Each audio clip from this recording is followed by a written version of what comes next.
We're in the U.S. state of Alabama. This is home to some of the most important people and places of the civil rights movement. 18 young women from South Africa and America are about to go on the road trip of a lifetime and relive the moments of tragedy and triumph that redefined this nation. We meet the brave girls on their first stop, Montgomery. On the street, chatty excitement. But inside the Civil Rights Memorial Center, the mood changes. Seeing the martyrs and heroes of the civil rights movement. The realities of racism and the power of activism come alive on these walls. For Audrey February, born and raised in the townships of Cape Town, this is an eye-opener. The people that fought for freedom was very brave, and they touched me because many things like that happened here, happened in South Africa as well.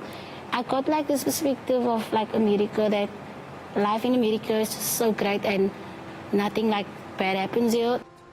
Human rights lawyers at the Equality Justice Initiative explain America's difficult path from racial violence to reconciliation. Here, more than 300 jars of soil collected from sites where Black Americans died from lynchings. At the National Memorial for Peace and Justice, monuments to those victims. A powerful tribute to African Americans hanged in hate and the lives of millions swallowed by slavery. Next stop, Selma, a town whose name is forever etched in American history. We're here on the Edmund Pettus Bridge, about to retrace the steps of one of the most important moments of the civil rights movement, the historic 1965 march from Selma to Montgomery. This bridge was the scene of the Bloody Sunday beatings, civil rights activists marching for the right to vote, confronted with deadly violence by local police. The attacks sparked outrage and public support for the passage of the Voting Rights Act. The girls trace the footsteps of brave men and women who dared break through racial barriers. In South Africa, I think we can relate because apartheid only ended in 1994, and we have a long way to come, and people expect change to be immediate.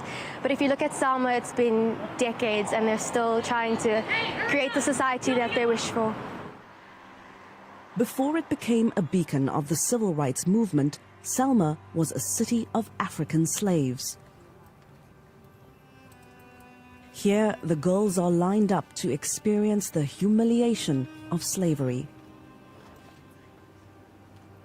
From this point on, you will not make eye contact with me. If I catch you looking at me, I will get rid of the person to your right. Nigga, don't roll your eyes no more at me. Drop them. Drop your eyes now.